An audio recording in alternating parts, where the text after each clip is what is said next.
Bitter criticism. I was listening a podcast about this subject right here. Look.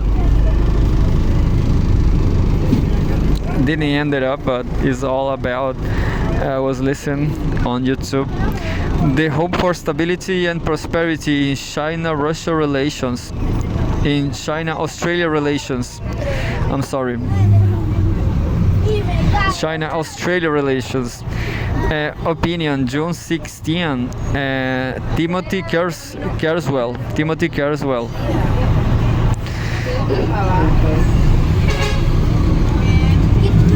Maybe that's Australia Prime Minister. Chinese Premier Li Qiang arrives in Adelaide for an official visit to Australia, June 15. Xinhua News editors note Timothy Carswell, a special commentator on current affairs for CGTN, is professor of political science at the School of Liberal Arts of Bennett University in India. The article reflects the author's opinion and not necessarily the views of CGTN. Chinese Premier Li Qiang's visit to Australia marks a recent high point in relations now widely seen to have stabilized.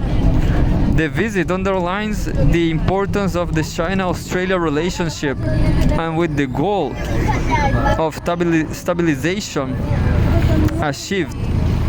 Current diplomatic efforts will be focused on ways the relationship could be improved, The relationship could be improved, including by anticipating and addressing upcoming risks.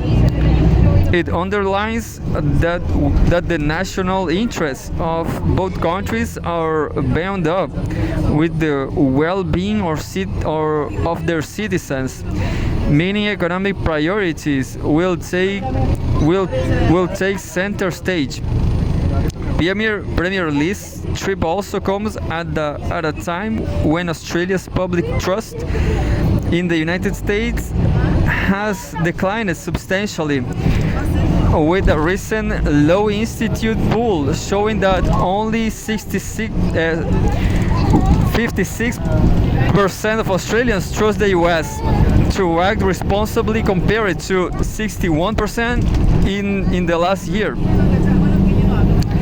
This is a hopeful sign that the Australian public are understanding the reality of a multipolar world, and accordingly the need for an independent foreign policy, of which a working relationship with China must be an important part.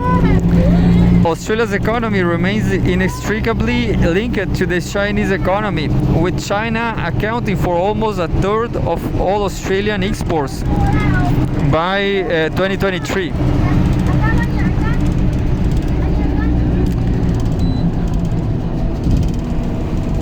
And Chinese goods accounting for over a quarter of Australia's imports. To stress the importance of the relationship, Australian Prime Minister Anthony Albanese remarked this year that the 1 in 4 of Australian jobs relies upon trade, and 1 in 4 of Australian exports dollars is from trade to China. Australia has been in per capita recession since 2023.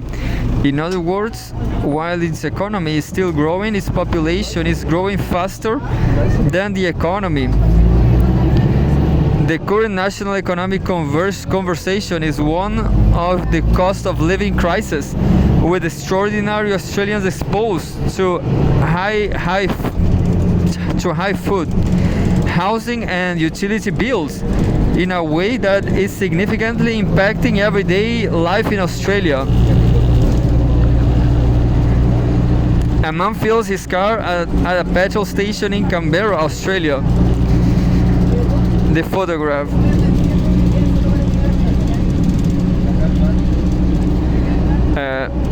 Australia will be hoping that an improvement in the relationship with China leads to some tangible economic benefits to help arrest this trend. The current trade impediments impacting Australian lobsters are symbolically significant as one of the last sources of friction between the two economies, but their potential removal will not change the economic big picture very much. The real work for both parties will be to find ways to deepen historically successful trading relationship, devising new ways to cooperate.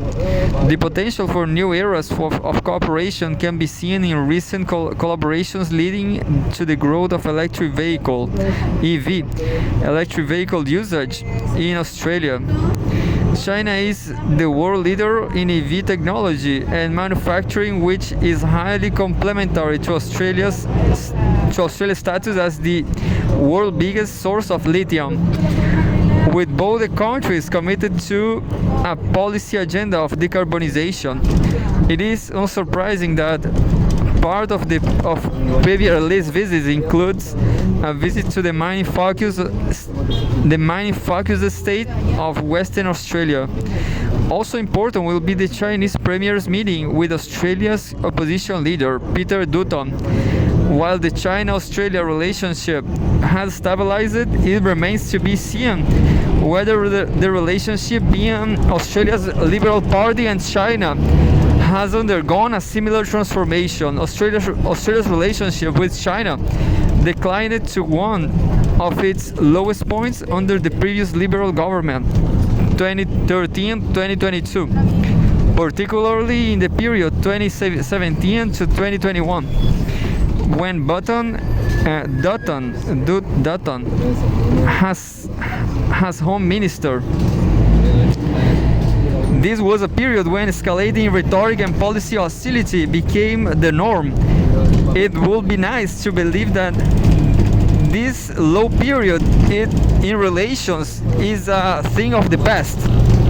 The problem is that in most Australian opinion polls from August 2023, the primary vote share for Dutton's Liberal Party has been consistently higher than Albanese's Australian Labor Party, a trend that has been worsening on average for Labor Party over time, with Australia due to